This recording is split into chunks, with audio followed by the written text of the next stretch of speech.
Forget the good old days. The Big Ten media poll is out, and the Badgers are 12th. Let's talk about it. You are Locked On Badgers, your daily podcast on the Wisconsin Badgers. Part of the Locked On Podcast Network, your team every day. What is going on, Badger fans? Welcome to Locked On Badgers, your team every single day. Part of the Locked On Podcast Network. I'm your host, Ryan. Brian, thank you for being here. Thank you for being here. Thank you for being a part of this community as always. Really do appreciate you. Today's episode, Badgers are 12th in the Big Ten media poll. Too high, too low, just right. Is this the new normal? Let's talk about it. Plus some other things that I think stood out in the media poll, playing teams that I think are maybe a little too high or too low. And then we got some fun stuff. We got some all-time bad takes. Some bad takes from me that I want to talk about, some bad takes from the community. Let's have some fun with it. That's all coming up on today's Locked On Badgers. But first, this episode is brought to you by Monarch Money. Take control of your finances with Monarch Money. Use code LOCKEDONCollege at monarchmoney.com for 50% off your first year. All right. 12th in the Big Ten media poll. Let's put the poll up. So everyone, if you're watching this on YouTube, you can see the poll. It's going to scroll across the bottom. If you're listening really quickly, Penn State 1, Ohio State 2, Oregon 3. I think that's tier 1. I think there's some very obvious tiers in this conference this year. To me, that is the first tier. I wouldn't have it in that order, more to follow, but that's how it starts with Penn State, Ohio State, Oregon. Then it goes to our old friend Bielema. By the way, so interesting, right? To follow his career arc. I wonder what would have happened if he had never left. It's an interesting thought.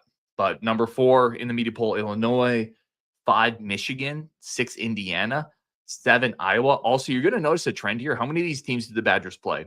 Let's just mentally. That's the top 7. Penn State, no. Ohio State, yes. Oregon, yes. Illinois, yes. Michigan, yes. Indiana, yes. Iowa, yes. Are you freaking kidding me? 6 of the top 7 teams in the Big Ten media poll the Badgers play this year. Yay. And then comes up Nebraska at 8, USC at 9, Washington at 10, Minnesota at 11, and then there's Wisconsin at 12. And then you get Michigan State, Rutgers, UCLA, Maryland, Northwestern, and Purdue. So let's start with the first question here. Too high, too low, just right? I think it's just right. Now, I've said this a couple times, and again, I've told everybody I lean opposite. I think this team is better than 12th in the conference. I think they are going to be better this year. At this point in the season, especially in the era of college football we live in, understand the transfer portal era teams shift rosters much more regularly. There's much more turnover. We don't really know who these teams are yet. The media doesn't really know who these teams are yet. I think the Badgers are better than people are giving them credit for. I think for all the reasons, we're not going to belabor it because we've done shows on this. I think they're better at quarterback. I think they're better in the trenches. I like the receivers. I think Grimes is a better fit for all of these reasons. I think they're more of a upper middle tier team in the Big Ten. So by that, I mean like 7th, 8th, somewhere in there, maybe a fighting chance to get to the 6th. Maybe they're 9th. I don't think they're 12th. But where they are right now in the lens of the media and the lens of the greater college football blogosphere and fanosphere, I think 12 is fair. Gone are the days where Wisconsin gets the benefit of the doubt, which is something I talked about at the end of last year. Wisconsin used to get the benefit of the doubt. You know, it's like if you're in a community and there's just this kid that's always consistent. He always shows up to work. You know, he always does what he's supposed to do. He's super respectful. He puts his dishes away after dinner. He takes out the trash and he says, "Yes, ma'am." If that kid misses a day of work because he's sick, he's going to get the benefit of the doubt because he has a long track record. That was Wisconsin. And for the last couple of years, Wisconsin felt like they were getting the benefit of the doubt. They were still being favored in games they probably shouldn't be favored in. They were still being featured in primetime matchups because of the brand, because of the consistency, because of the history, because of the track record. Gone are those days. Wisconsin, they have to earn that back. They have to kind of reclaim that status and find that consistency and push back up to the top of the Big Ten. This is such a pivotal year because if you get buried, it's really hard sometimes to get unburied in sports, in life. Like we've all been there in life. Sometimes it's a lot easier to just continue to tread water or to continue swimming than to sink to the bottom and then climb yourself back up. And this is a huge season for Wisconsin because of that. They have to get out of that middle pack, and I think they can. I think they will, but this is a fair ranking. This is a very fair ranking because we haven't been good enough.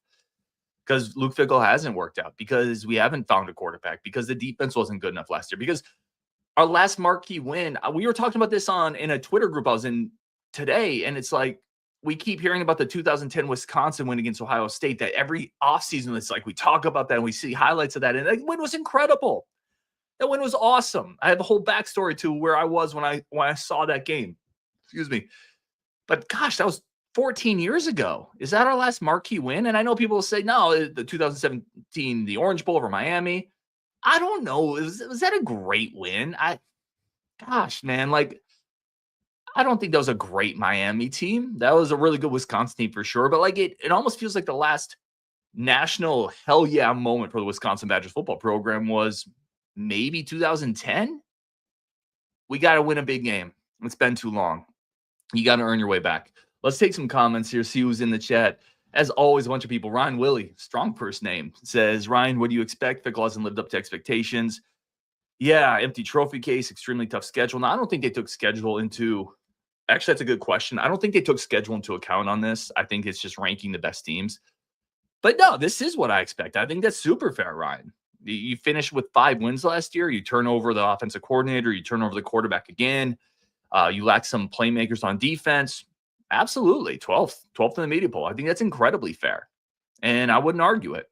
Now, I will say a couple spots me nitpicking this poll. People got to stop with Penn State. Straight up. And if I'm wrong, clip this, bring it back, put it on Twitter. Wake me up when Penn State wins the conference. People got to stop with this.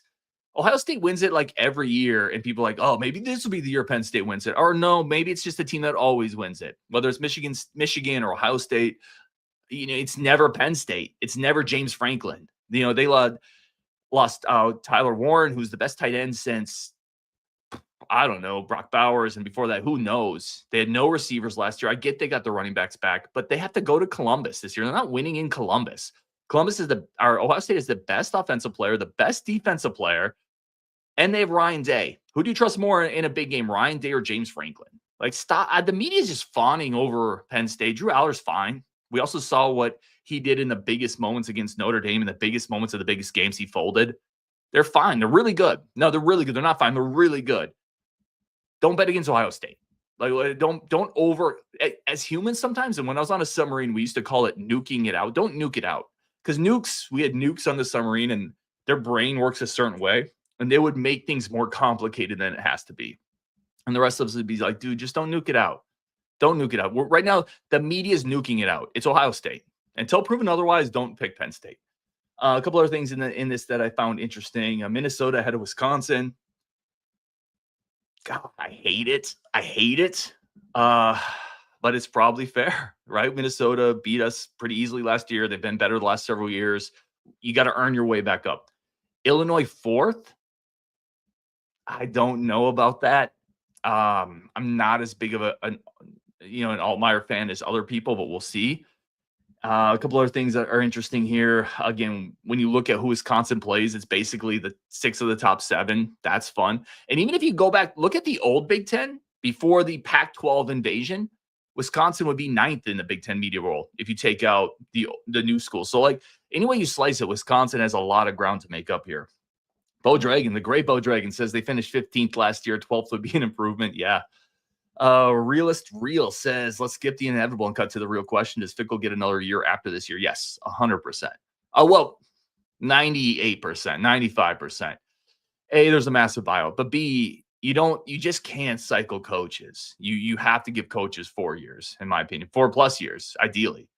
Because once you lose a coach, you lose that recruiting department, you lose players, you lose scheme, then you have to start over, then you're in a rebuilding year again, and then it's going to be 3 years before he gets his guys. And then if the barometer is we need results in 3 years, in 3 years you might be turning on him and you're shifting to another coach. Sure, you could hit a home run like Indiana seemingly potentially did with Cignetti. Let's see what they do against a tough schedule. But no, I think there's very little reason to move on from Luke. Well, it's been subpar, but I don't think it makes sense to move on from a coach after 3 years. That's what I would say. All right, let's pause here. Come back. We'll get your comments, and we're going to talk about the time I thought Tanner Mordecai might set the Badgers single-season passing record for touchdowns. Let's talk about that next, Locked On Badgers. But first, a quick second for our friends of the show over at Monarch Money. Monarch Money is incredible. And listen, let's just talk for a second, because I love this community and I love the people who interact with it, the people in the Discord, the people in the chat right now. Like, I seriously love y'all. And I would like you to do better with money. I would like me to do better with money. Monarch Money is a tool my wife and I use. It brings all your investments into one spot. You can set goals. You can track your spending. You can get aligned with where you want to go financially in life. It is a personal CFO. It's like a personal CFO for you, bringing all your stuff into one dashboard so we can succeed financially in life. What does that look like for you if you succeed financially? Is it more time with the kids? Is it less stress? Is it more vacations? Is it more of that side hobby that you want to do? Let's do that together with this community. Use code LockedOnCollege right now. Take control of your finances with Monarch Money. Use code LockedOnCollege at monarchmoney.com for 50% off your first year. That's monarchmoney.com, code LockedOnCollege for half off your first year. All right, let's get back into this. Let's talk about let me get a couple more takes in here, or a couple more of your comments in here. Yes, Jane Toronto, I love this. I'll just keep repeating, this season quality of play will be more important than wins and losses. They got to look better. They got to look more cohesive. They got to look like there's a vision there. I really, really agree with there. Will Hannah in the chat saying, yes, Fickell gets at least 4 years. Matthew Anderson says Illinois will crash and burn. I don't know if they'll crash and burn, but I'm not going to pick them to finish 4th in the Big Ten. Like, I think I've said this before, and I think, Matt, you and I agree on this. I think there's a little too much whiplash just in society in general, but also in rankings like this. Like, in Illinois, suddenly 4th best in the Big Ten. We'll see. Like, Wisconsin, suddenly a bad program. We'll see. Typically, in the stock market, there's trends you look at. And over the last 20 years, you trust what the stock has done over the last 20 years more than what the stock has done in the last year. It's not to say Wisconsin is going to bounce back and Illinois is going to drop. There is track records for this stuff, and I think foundationally, Wisconsin is still a pretty strong program. I think you're going to bounce back a little bit this year. Let's keep going here. Yeah, Tyler says makes a lot of sense with the way we played last year. I agree. Jason Geldon, Arizona State was picked last season and won the Big 12. Preseason polls mean nothing. Correct. And I think Wisconsin, and I was talking to a good friend, Jake Kokorowski, today, and I don't think he'd mind me mentioning this. He brought up the point that he thinks Wisconsin is typically better when they're a bit of an underdog, when they're a little more overlooked. And you look back at some of their better seasons, and those have been some of their better years. So I have no issues with it. It takes some of the target off you, and when you're successful, it makes it all the sweeter. Let's get into some takes here. So I put this on our Discord, and if you're not on our Discord, I highly encourage everybody to come join. I'll post it here. Would love to have you there. It's a Badgers community. It's free, no politics, no Gophers, and we talk about everything else, including the Badgers. But I posted a question on there. What are some of your worst takes ever? So if you're in the chat, let me know if you bought into these takes or not. And people just posted their worst Badgers takes ever. And I'm going to start with mine. Let's see here. From Ryan and Bucky, Tanner Mordecai could set the single season passing touchdown record. So this is when he came into the program. And listen, 2 things. First of all, bad take, obviously. That's a Locked On Liars take there. One of the things we do in this show, or we try to do, is we own the receipts. Like, if I say something, I'm going to own it. He came in and you looked at what he did previously at SMU, and that would have set again, we're talking about a low bar here at Wisconsin. Let's start there. But man, Ryan, I think I underestimated the fact that he had Rashee Rice at SMU. We did not have that type of talent. I underestimated the fact that Phil Longo was going to come in and ruin everything. But yeah, nice take, Ryan. Honcho coming in says, not the worst take, but I fell hook, line, and sinker on Austin Cavensis being the next big thing. Who else in the chat fell for Austin Cavensis? For the old timers that have followed recruiting for a while. If you're newer, Austin Cavensis was like the next big thing. Utah quarterback, dual threat guy, javelin thrower, set all sorts of Utah high school records. He was going to come in and be this really dynamic dual threat running quarterback that could do everything. And then he got to Madison, and turns out he wasn't very big and he couldn't throw the ball. So, yeah, I also fell for the Cavensis hype, Honcho. Storm Shadow, George Rushing was going to be a dominant playmaker when he came to Wisconsin. There is a recruiting call out. George Rushing, if you remember the Florida receiver, he was in the program for a couple years. He was like a big recruiter he was really like popular in terms of hosting players, and he was in the program for a long time. Pretty big get. He was actually part of a really interesting receivers class. Do you all remember that receivers class? It had Natrell Jamerson, Darian Watkins, George Rushing, and somebody else, and like none of them worked out. It was crazy. Pizzle says, I thought Nick Evers was going to be legit. Change up the way the offense played with an athletic quarterback. Who else fell for Nick Evers? Who else in the chat fell for Nick Evers being a total dude? I didn't actually. Like, that's actually one I was pretty good on. I didn't think that Nick Evers was going to be a guy for some reason. I was a little skeptical, so I actually feel okay about that one. But yeah, a lot of people, Nick Evers is the high school pitcher that throws 97, right? And it's so easy to fall in love with the physical tools and the physical skill set. And then you realize, for whatever reason, he's not hitting the strike zone. And the physical tools don't matter if you can't master the finer parts of playing quarterback. I think we all know that. Next one here, Jason Nine's lucky. So a lot of people in the Discord chimed in with this one, something to do with Longo. So Jason Nine's lucky said the obvious hype train for Longo's offense fell hook, line, and sinker. Who else fell for Longo? Guilty. You know, this is we were so excited that offseason. I'm speaking kind of a broad brush here. He came in, and then you brought in those quarterbacks. You brought in Log. You brought in Evers. And it just felt like this was going to be this modern, really modern offense that was going to – that was the big thing with Longo is I thought Longo was going to bring in elite quarterback talent. That's why I was really in on him. I thought he was going to bring in our version of a Drake May, a Sam Howell. And that's really what he was billed as, right? A guy who could lure and develop elite quarterback play. If you get elite quarterback play, everything changes. Everything changes. You know, I was talking to Justin on the phone today about this. Look at our offense last year. How much better does the offensive line, Longo, the receivers, and the tight end play just look with better quarterback play, with consistent quarterback play, with an athletic quarterback? How many times you remember some of those plays that Longo would call, some of those inside zones? Well, if you just had a quarterback that can kind of tuck and take it, or has a threat to do that, that backside defensive end, whoever isn't going to be crashing down. I mean, everything looks better with quarterbacks. And I thought that's what Longo was going to unlock for us, but I was right there with you, Jason. I also fell for that one. Let's see what other ones we got here. Get him, Ryan. Yeah, I don't even know what we're talking about here. Oh, Jan Volk. So I didn't even really do basketball takes with this one. That's going to be a separate show. But Jan says, I thought Gus Bus was going to be really good. I absolutely fell for that. I fell hook, line, and sinker for the Gus Bus. I have Gus Bus merch still in my closet. I'm going to keep it just in case at some point he enters the portal and comes back to Wisconsin. I still have a Gus Bus sweater.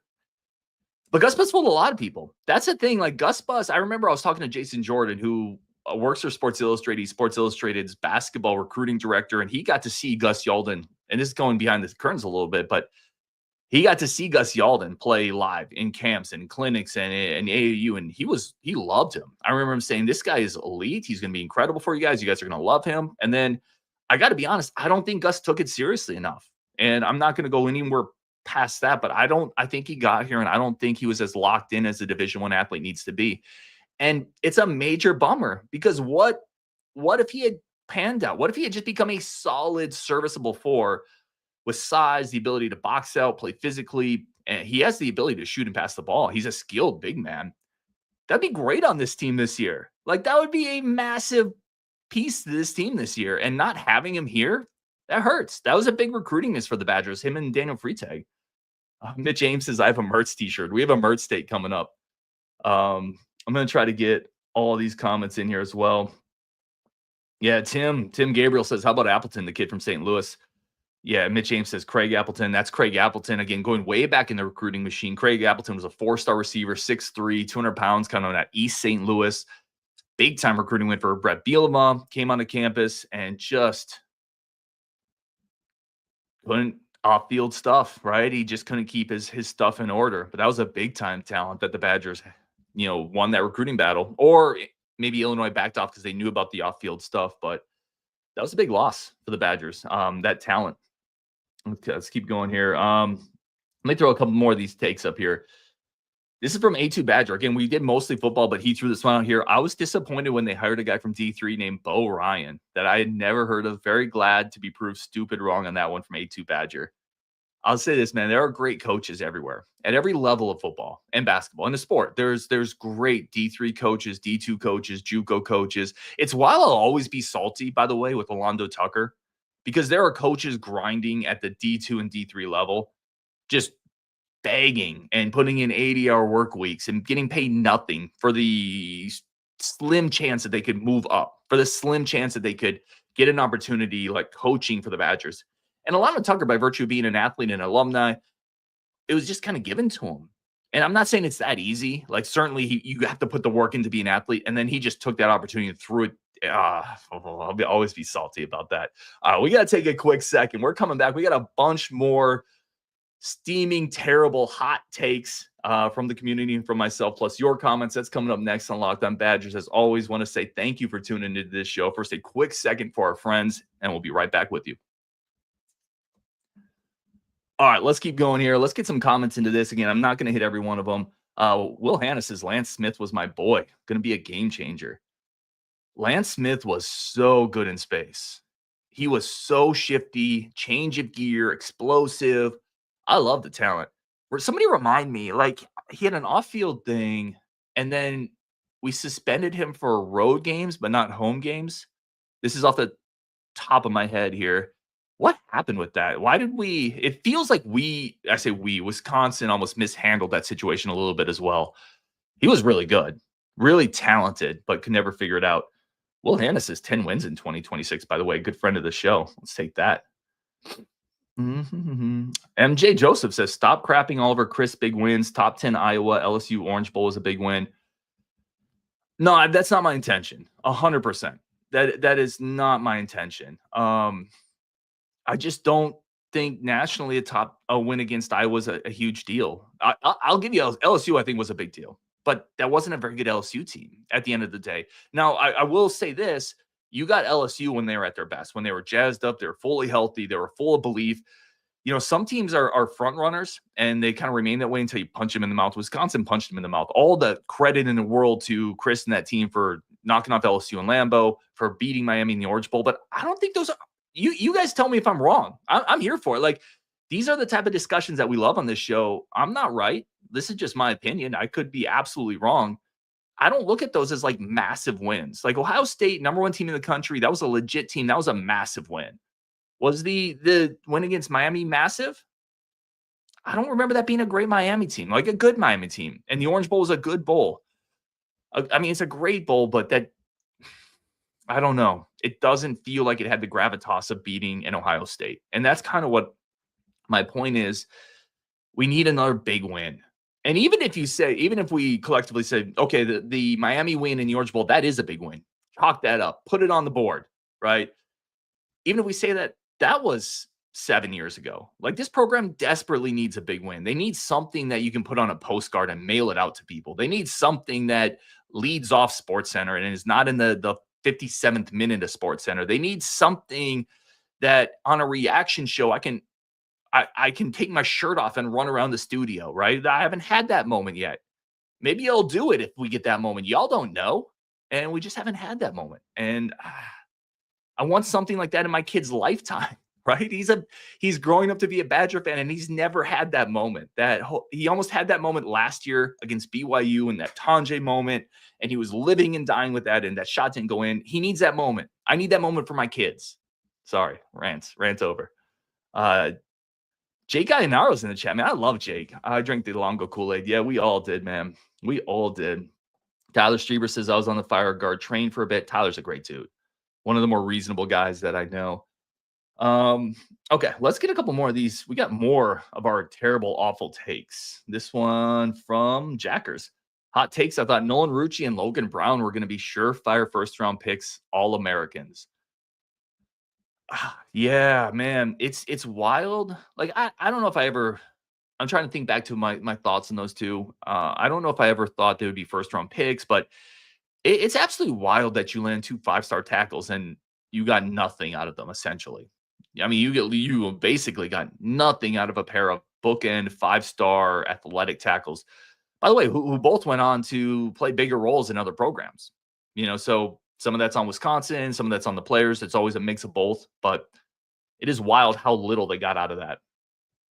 Big Tuna, who is a great dude on the Discord, said, thinking last year we had like 6 to 7 guys that could be taken in the 2025 draft. Yeah, I think I was there with you. I think it was a little lower than that, but I was definitely higher than the 2 that we had, right? So you had Wohler and you had Nelson that got picked. I remember last year doing a who could get picked on this team show, and we talked about Ricardo Hallman. We talked about Jaheim Thomas, John Pius. We talked about, if Will Pauling, if he could go. We even, kind of mentioned Tyler Van Dyke if he put together a good year. So, yeah, I think I was right there with you. Jack says, I had Bradrick Shaw penciled in as the next great back. Who remembers Bradrick Shaw? That was an interesting kid. Pretty good runner. Obviously, Jonathan Taylor behind him, right? Taylor was in that depth chart. Hey, you're not going to hold that guy off. And then he got hurt. Rajiv says, legit thought that Mertz was going to be our first ever quarterback at Wisconsin to win the Heisman before he even played. And definitely after that Illinois game, yikes. Who here remembers that Illinois game? Like, how excited were you in that moment when you have Patrick Mahomes tweeting about Graham Mertz? He went 21 of 22 or 22 of 23, I forget, had 5 touchdowns. And if you remember, if you go back to that game, I think the only incompletion was a drop.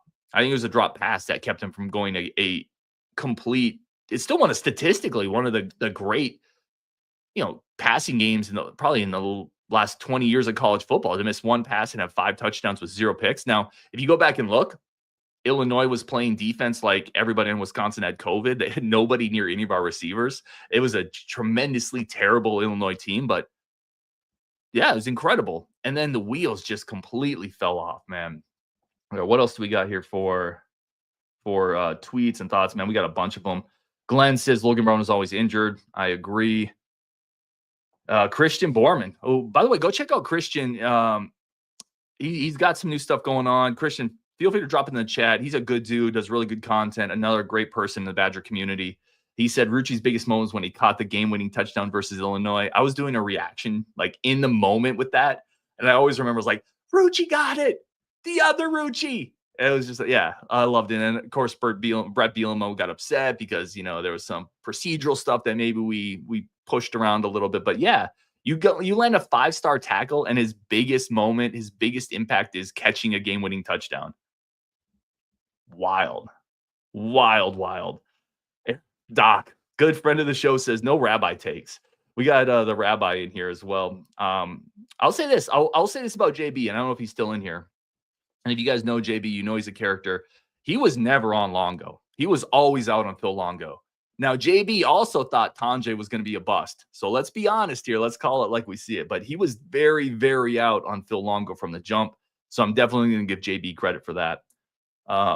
Matthew says, literally any 2023 take I had is my worst take. I love that one. Let's get some more in here. I'm not even going to get to all these because we have so many takes from the people. Try Glasson says, do you remember that time we thought Caleb Williams would transfer here? You guys remember that? There was even like a substantiated rumor from one of the insiders and, Coach Ingram, because we hired, not Dean Ingram. Is it Dean Ingram? I can't remember the first name, if that was the receiver or the dad, but we hired Ingram, who had a connection to Caleb Williams. And then apparently Paul Christ had a connection to Caleb Williams. And then you had an insider tweet about like, hey, I think he's going to come to Wisconsin. And for like 2 days, everybody in the Badger sphere was really excited about Caleb Williams coming to Wisconsin. It was going to be like a Russell Wilson moment. It was that type of seismic shift. And then he went to USC and I was like, oh yeah, of course. Like, why would he come to Wisconsin? Of course he went to USC.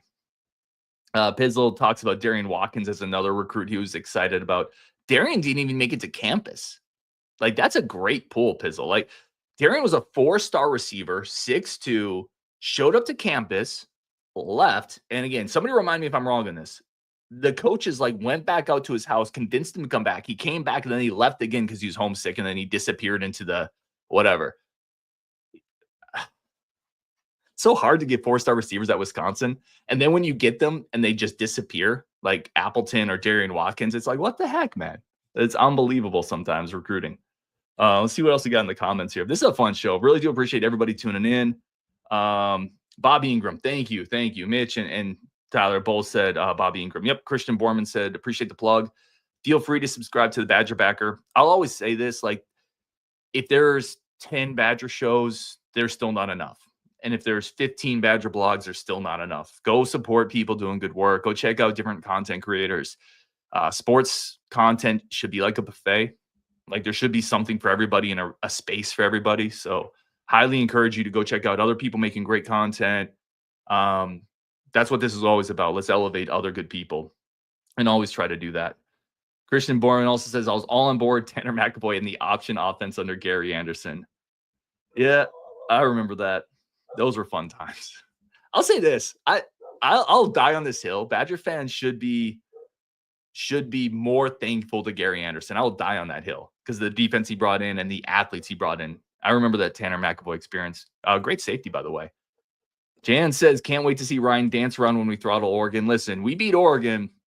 We will have a fun post-game show, 100%. And you guys can hold me to that. I'm just right now looking to see if there's any other. JB, I'm not ignoring you. I am not ignoring you. I don't see any recent comments from you. There it is. JB says, I thought Cola Crew was going to have some magical moments here, and it's going to happen at another school now. I love Cola Crew. Personally, I love the kid. But it just wasn't going to work here. Too many injuries.